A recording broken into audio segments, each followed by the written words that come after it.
All right, this is case number 24 CR 137, State of Ohio versus Brian Keith Taylor. Are you Brian Keith Taylor appearing there from the jail? Yes, sir. Yes, Your Honor. All right. Okay. Just a minute. We have to be quiet. This is case number 24 CR 137, State of Ohio versus Brian Keith Taylor. This is a pretrial being conducted by Zoom. The defendant's been indicted on 3 counts of aggravated trafficking and 3 counts of aggravated possession of methamphetamine. Mr. Taylor's attorney is Dennis Kirk, appearing from his office, appearing from the prosecutor's office, Prosecutor Collins. This is a final pretrial. I believe we have a trial date set for April the 7th. Now, I believe that discovery was filed. There's no, Mr. Kirk, did you file a compliance with discovery? I did, Your Honor. Okay. Well, we pulled these files last week, so we actually I see over here there's a red jacket. I see them. Yeah, okay. And then it looks like the state filed an additional discovery this morning with a lab report on it. And you received that? I did receive that. Yes, my client's not yet aware of it, but I will take that out to him. All right. And I don't see any pretrial motions filed, or did you file any? I did not. I did not see the warrant for any, so I did not file any. All right. Now, what's the status of the case then in terms, I know we have a trial set on the April 7th, so that's actually inside the 14-day window, but I believe that this was the best we could do on the scheduling date. So what's the situation here with this case, counsel? It's protected. I have made my client aware of his plea offer. We did actually negotiate on that. I have made him aware of the 14-day rule. Also, the form to basically I forget what the technical term for it is, but basically the plea refusal form, gone over that with him as well. He does not wish to sign that form, but has not necessarily stated he wants a jury trial either. He did want me to go back to the state with some additional things, which I did, and they declined to change the offer. So at this point in time, I'm not sure what he wants to do. He's never given me a clear answer. In this case, everything looks routine at first glance. A quiet pretrial hearing, a defendant appearing from jail, lawyers on Zoom, and a judge who clearly runs a tight courtroom. But don't get comfortable, because what starts out as a standard scheduling discussion quickly spirals into confusion, confrontation, and a defendant who wants to argue the law, fire his lawyer, file his own motions, and still somehow not actually explain any legal basis for what he wants. We've got multiple felony charges on the table involving aggravated trafficking and aggravated possession of methamphetamine, a looming jury trial date, and a defendant who cannot seem to decide whether he wants to take a plea, reject it, or argue everything all at once. Pay attention to the dynamic here. The judge is patient but firm. The defense attorney is trying to keep things grounded in reality, and the defendant keeps drifting between legal buzzwords and vague claims about case law he studied in the law book. By the time we reach the motion to suppress discussion, the wheels are practically off. Stick around, because the judge is about to deliver some of the most brutally honest courtroom reality checks you'll hear, and the ending raises serious questions about preparation, credibility, and strategy going into trial. So, Mr. Taylor, are you rejecting the plea offer the state made and electing to go to trial? Is that your decision?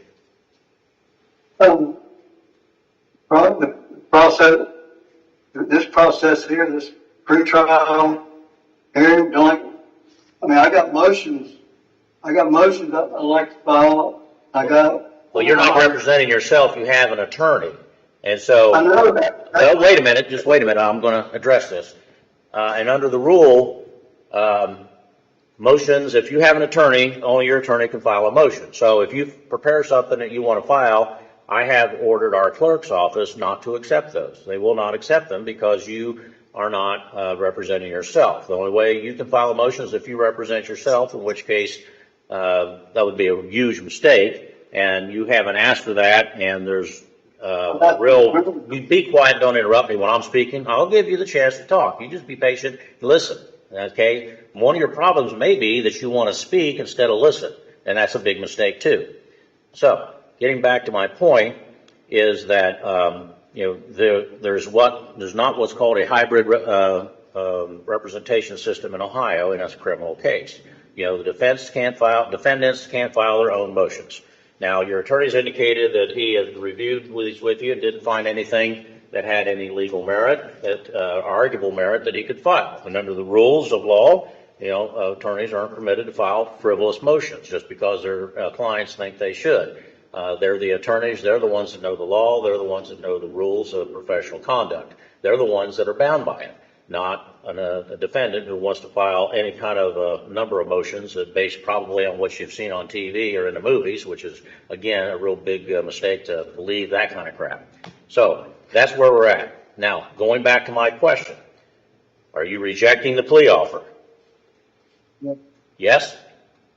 Okay, then we will have a trial on April the 7th. All right, so does the state expect this to take more than 1 day? No, the state expects this to be finished in 1 day. Okay. And you agree with that, Mr. Kirk? I would agree with that, and I would note just for the record, I've been given no names, addresses, phone numbers of any witnesses, so I don't think we'll have very many, if no witnesses at all. Well, if there's going to be any witnesses, Mr. Taylor, you have to give those to your attorney so that he can file and respond. Those will due by today, so if you've got them, get it to him right away so he can give them to the state. I'll give you till tomorrow to do that. Now, anything else that we need to discuss in this case? Yeah, I'm going to ask to have my attorney removed, and I got grounds here. I asked him to file a few motions which are legitimate. I mean, this ain't from TV, this is from going through the law book and studying day in and day out. Everything I got the case numbers, case laws, I got. Motion, what kind of motions are you talking about, Mr. Taylor? Well, one is a motion to suppress. One is, and I got one here, it's motion to suppress, but this is I believe this is a undercover buy situation, isn't it? It is 3 buys. Okay, so I don't know what kind of motion to suppress would be appropriate. What do you think could be suppressed? It'd be. Well, if you know so much about the law, you should be able to answer that question. Right here is where the case takes its first big dramatic turn. The attorney explains that the plea offer has been communicated, negotiated, and fully discussed, yet the defendant refuses to sign the plea refusal form, won't clearly accept the deal, but also won't firmly demand a jury trial. This kind of hesitation is incredibly risky. Courts run on deadlines and rules, not vibes and half decisions. The judge even notes how hard it is to communicate with someone who isn't being clear or logical. This is a classic courtroom moment where indecision becomes a strategy in itself, whether intentional or not, and the clock toward trial doesn't slow down just because the defendant can't make up his mind. I've got an attorney here who knows the law and tells me there's no basis. And now I've got you telling me there is, and I ask you what it is, and you can't tell me. I asked you to file this motion, and I know that. I'm saying is, what is it you think should be suppressed and why? What's the legal basis for it that you, being a non-lawyer, has come up with that an accomplished lawyer has not? got from my paperwork here. None of you organized here at the same time. So you have an answer. What is it you would seek to suppress? I don't know. Pardon me? I don't know. You don't know? Okay. Anything else you want to bring up? I'd like to have my attorney move from the case and have another one, please. Wait a minute, I'm having trouble understanding. I can hear you. I'd like to remove my attorney and get another one. Okay, well, you have until April 7th to get yourself a new attorney. If you want to get a new attorney, you can do that. You'll have to hire them because you didn't hire Mr. Kirk. You didn't have the money to hire an attorney, so I appointed him for you. So, he's your attorney unless you get a new attorney. But if you do, they need to be ready to go to trial on April the 7th. I can't get another court-appointed attorney. I can't afford an attorney. No, you have a court-appointed attorney. I've given you a court-appointed attorney. But he's not representing me. Yeah, he is. He's representing you, and he's had conversations with you and discussions. You don't like what he's telling you. I get that. If I were in your position, unless they were telling me you're going to walk free and the state's going to give you a written apology and $1 million, I wouldn't be happy either. But, he's not going to do that. So, unless you can tell me why he has not he shouldn't be your attorney, then you've given me no reason other than the fact that you don't like what he's saying and he won't file motions that aren't proper, which is no attorney would file. So getting you a new attorney would not mean anything, because a new attorney wouldn't be able to file frivolous motions either. And if I gave you any attorney who knows what they're doing, they're not going to do anything different than Mr. Kirk is. Mr. Kirk's been doing this a long time. Now, anything else you want to bring up? Yes, I have grounds, man. I haven't. I asked you what your grounds were, and you didn't tell me anything. You said you didn't know on suppression. I'm trying to be respectful. Wait till you're done talking. I'm sorry, what? I'm trying to be respectful, man. Wait till you're done talking. You got only once for interruption. Okay. I asked you to answer my question, and you didn't when I asked you what your grounds were. Now, I'm not going to give you another attorney. If you want to get a new attorney, that's up to you. You feel free to do that. You'll have to hire that attorney. But I don't know who told you that you're entitled to get more than one attorney, because the court has appointed you an attorney. Mr. Kirk is qualified and competent and experienced and knows way more than you'll ever know about the law. So just because you've been in court a few times doesn't mean you know anything about the law. Just because you got a book you can read doesn't mean you know anything about the law. I could read a book on brain surgery, but that wouldn't make me a brain surgeon. You can read a book on the law, and it doesn't make you a lawyer. This next section is crucial because the judge is laying down a very real legal boundary many defendants misunderstand. There is no hybrid representation in criminal court, meaning you can't have an attorney and also file your own motions on the side like a personal legal side quest. If you have counsel, they file motions. If you want to file them yourself, you must fire your attorney and represent yourself, and the judge flat out calls that a huge mistake. This is an educational moment wrapped in tough love. The judge is not being rude. He's protecting the record and the defendant from hurting his own case by trying to play lawyer after watching TV courtroom dramas. Now, any other things you want to bring up, Mr. Taylor? Represent myself. Well, that would be the biggest mistake you've ever made in your entire life. Based upon what you've been telling me, I don't think there's any way in the world you could represent yourself. Pardon me? I haven't been able to tell you nothing. I can't understand your mumbling. I haven't been able to tell you anything. Well, you're not the attorney. You're on trial. You don't get to participate in your defense because that's what an attorney is for. That's why you have one. But am I allowed to have a fair and just defense? Oh, absolutely, and that's what you're going to get. We'll have a fair trial. We'll have a jury, and we'll have a trial. I don't have all my discovery. I'm missing 12 things that I'm undiscovered. I'm begging for. Well, he's got the discovery. Well, let me explain here, Mr. Taylor. I met with your attorney and the prosecutors before this hearing, and he kind of outlined to me some of the things you're talking about. As I understand it, you have everything of any importance. I think he said you had mentioned that you didn't have a copy of the resume of the BCI analyst or something, which is minor. It doesn't mean much. He can get that to you. He will get that to you. But the other things that you want, my understanding, he's given you more than what most defendants get in these kind of cases, because usually there's a counsel-only discovery restriction. But since the identity of the CI is known, apparently they have let you watch the videos, right? You've watched the videos of the what they say are the buys, right? And then you've gotten copies of everything that he has, pretty much. Is that correct, Mr. Kirk? That is correct, yes. All right, so I don't know what you're talking about when you say you don't have discovery, because you've got everything that he's got. And that's it. Discovery is what he's giving you what he has. My discoveries don't even have counsel eyes only stamped on them. It doesn't have to have a stamp on it. It's done by email. And same time, I get a piece 1 week, I get a piece 2 weeks later, and I get a piece Monday. All right. Well, good. It gives you something to do. So what? We still got 10 or 12 days to try. But again, you're not going to be the one that's going to be questioning the witnesses and presenting evidence and making arguments. That's what your attorney does. Pardon me? Well, I'm afraid of.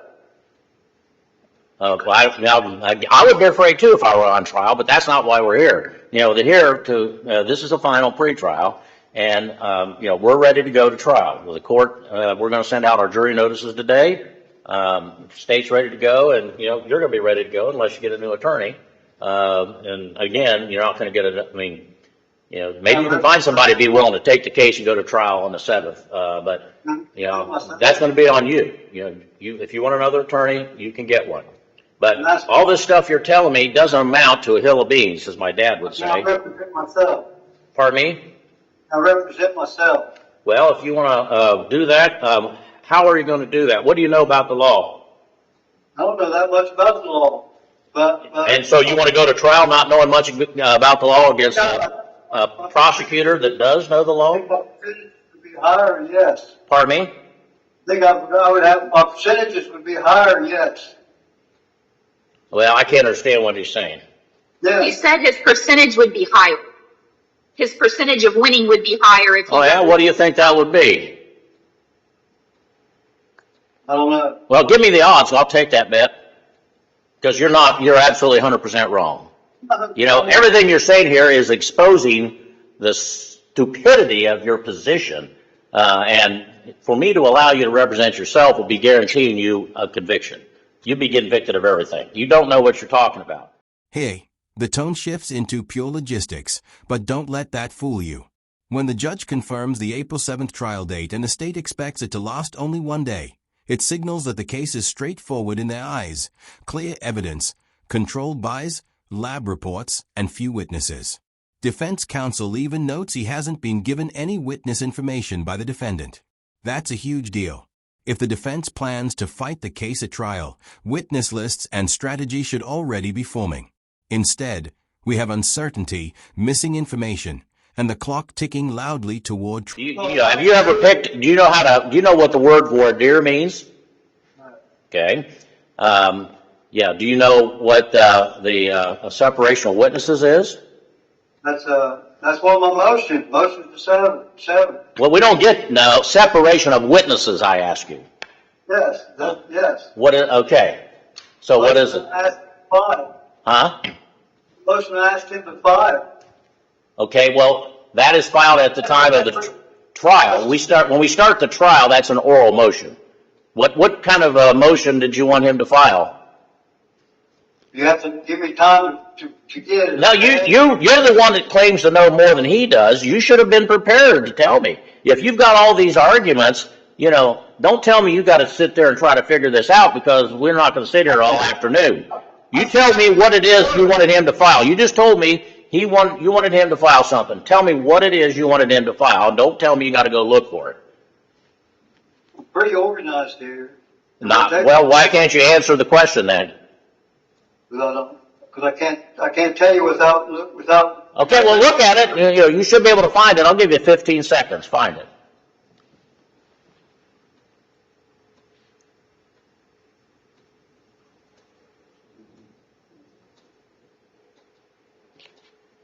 File a motion for the rest of my discovery. There is no other discovery to file. Again, you cannot. Pardon me? I got a list here. What?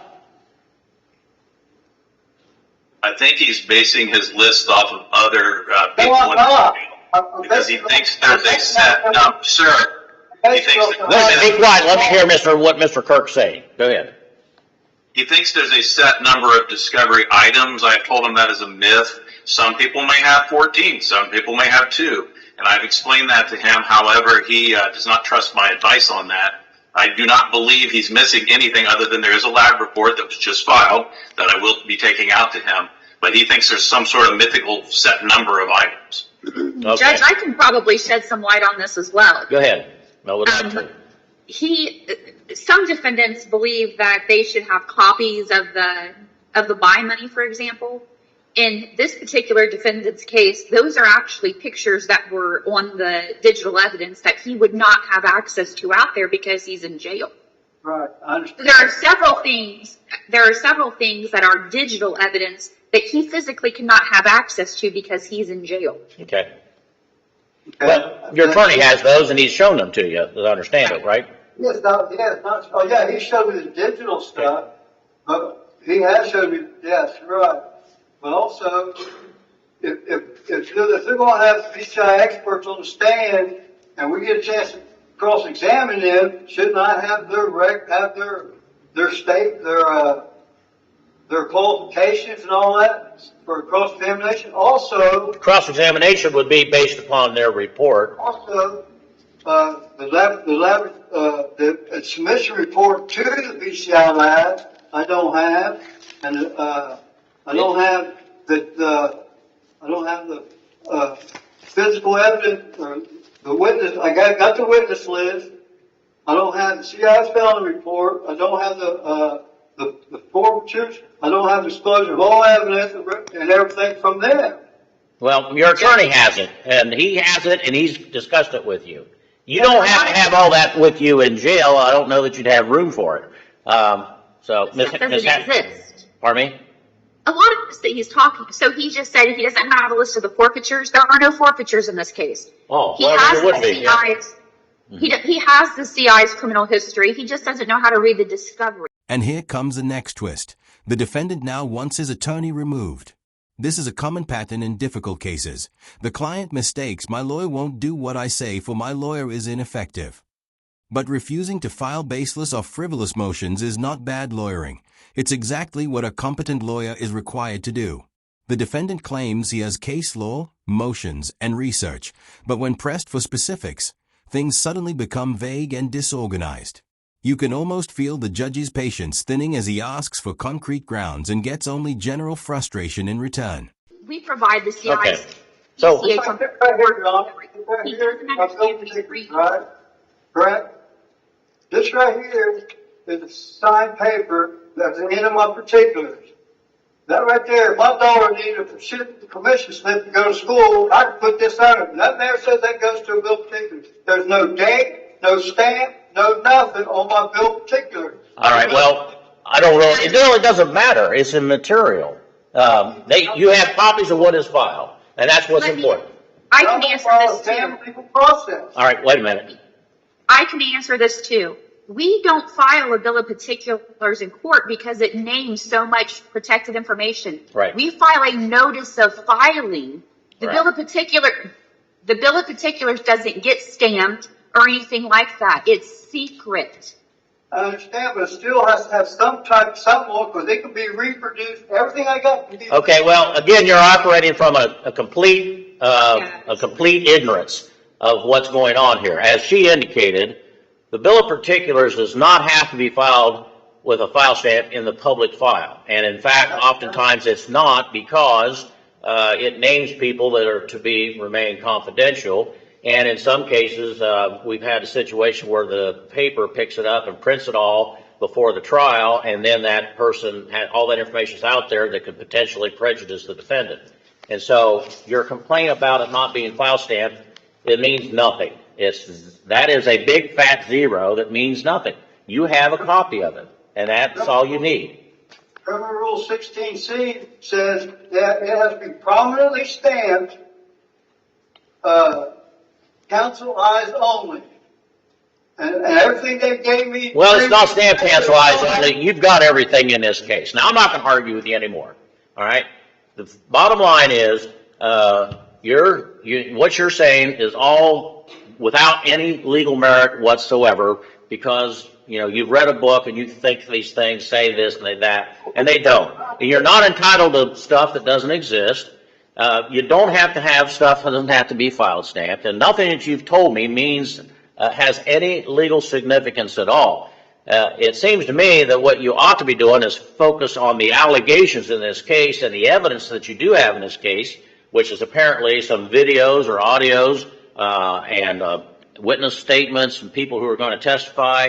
That's the stuff you need to be focusing on, not on a whole bunch of stuff that you think you should get that either one doesn't exist or two is you have it and you don't understand it, and that's your fault. And that's just, again, the fact that you don't know what you're talking about. That means I've heard everything. Pardon me? I brought so much to my lawyer, and he has dismissed and excused everything. I got this form smoking crack in the video, but he dismisses it, justifies it. It says I'm smoking a pipe and nowhere in the video I pull up, and he dismisses it and justifies it. This is one of the most revealing moments in the entire hearing. The defendant insists there should be a motion to suppress, but when the judge asks the most basic question, what do you want suppressed and why? There's no answer. Not weak answer. Not bad answer. No answer at all. In a case involving 3 controlled buys, a suppression motion requires a very specific legal foundation, not just a hunch that something should dissipate. This moment exposes the gap between reading bits of law and actually applying it. The judge's blunt response underscores it. If you can't explain your own motion, it probably doesn't exist in reality. Well, it'll be in the trial. I mean, if it, whatever the videos show, they show. I don't know what's on there.